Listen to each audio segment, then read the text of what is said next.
كان الاستاذ عادل شكوكو رئيس الرابطه بيتكلم انه انتوا ليه خليتوا احمد خيري يتصدر الصوره ويبقى شكله جيد في هذا الدوري، وبالتالي بدات الانديه يعني تطلب ان هي تتعاقد معاه.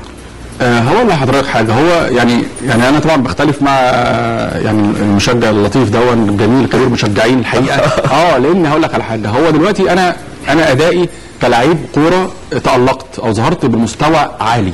نعم. من خلال مباراه واثنين وثلاثه كمدرب فاهم اداني مره ربع ساعه نص ساعه بقيت مستواي عالي، بقى الفيزيكال عندي القوه البدنيه عاليه جدا جدا، التكنيك بتاعي عالي في الملعب، بقيت لعيب مطلوب. بالتالي انا لما انت سوقتني كويس بمعنى اصح، نعم، يعني صنفرتني كويس. لما تيجي حضرتك بعد كده يطلب النادي الاهلي يشتريني او الزمالك او ان شاء الله مان سيتي ولا مانشستر يونايتد، حتى الغريم التقليدي في الدوري الانجليزي مثلا يطلبني ان انا اتالق بهذا الشكل، انت بالعكس انت ما تتضايقش، انت تستفيد مني ماديا. طالما انا ما عنديش رغبه ولا قدره ان انا اكمل معاك، يبقى انا سيبني ان انا العب في فريق يقدرني. ده مش عيب، مش احنا ارتضينا بالاحتراف زي ما ارتضينا بالسجل الانتخابي، ما هو كده. يعني طالما انت رضيت بالموضوع ده، يبقى لازم انت تفرض تقول والله انا عشان تجدد يا احمد. وده اللي قاله على فكره احمد خيري، قال ان انا عايز مبلغ معين، عايز كذا. في تلاعب. وعلى فكره دي لعيبه مصر كلها، مش احمد خيري بس.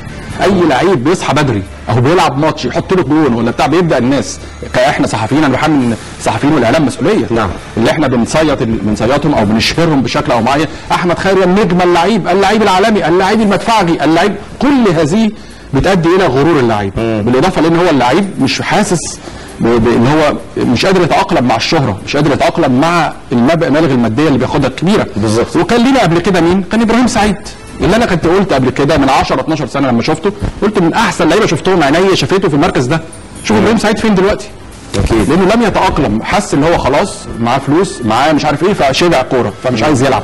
فدي مشكله كبيره جدا، دي مشكله. ولذلك في وزاره التربيه والتعليم بيقولوا التربيه والتعليم، مش كده برضه؟ بالظبط. هنرجع طيب لابراهيم سعيد، وهنعمل كده، هنحاول نقرب ما بين ابراهيم سعيد وشيكابالا يعني.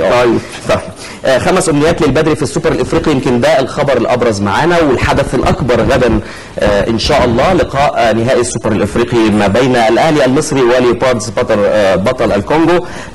مباراه هامه جدا جدا، الاهلي بيحاول الحصول على اللقب الخامس في بطوله السوبر الافريقيه، او ان هو يزود الحصيله او الغله لهذه البطوله. تصريحات الكابتن حسام البدري جاءت بامنيات مختلفه في هذا الخبر. الامنيه الاولى رفع غله الاهلي في البطولات ل5 ألقاب، الامنيه الثانيه وضع الفريق على الطريق الصحيح هذا الموسم، الامنيه الثالثه تحقيق انجاز جديد لهذا الجيل بالفوز بالبطوله، والامنيه الرابعه كتابه تاريخ للاعبين الجدد والفوز باول بطوله لهم وحسم المباراه مبكرا وعدم الوصول لركلات الترجيح.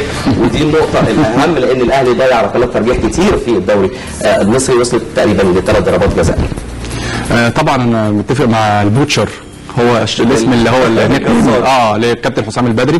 وعلى فكره يمكن انا قابلته مره او مرتين، هو انسان محترم جدا، انسان عنده قدره ورغبه على تطوير النادي الاهلي، تطوير ادائه شخصيا، لانه بيقدر يطور اداء اللاعبين. وبان لما انت تيجي تقارن بين الكابتن البدري وبعد مانويل خوسيه لما مشي، او جوزيه بعد ما مشي، شوف الفرق. مش هقول لك الاهلي بقى اعلى، لكن هو قدر يفهم اللعيبه بسرعه، وقدر اللي هو يصعد مجموعه من الناشئين او صغار السن اللي هو مستقبل ان شاء الله الكره المصريه والنادي الاهلي.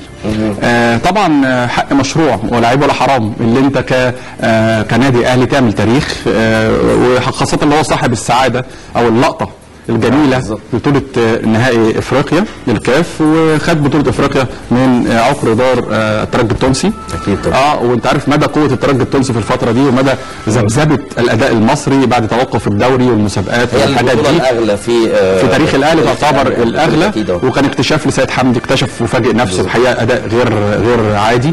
ربنا يوفقهم ويحققوا كمان بطوله السوبر، رغم الاسماء مش عاجبني عشان انا بطل تدخين يعني، لكن ان شاء الله هتبقى مباراه قويه. وانا بقول الاهلي مش هيوصل ضربه جزاء، الاهلي هيحسم المباراه. يا ريت والله. لكن خلينا نقول قراءه، يعني نقرا بشكل اكبر لهذه المباراه، مباراه الفاينل في السوبر الافريقي. لكن خلونا نتابع باقي الاخبار عن النادي الاهلي في هذا اللقاء الهام بعد هذا الفاصل. تابعونا.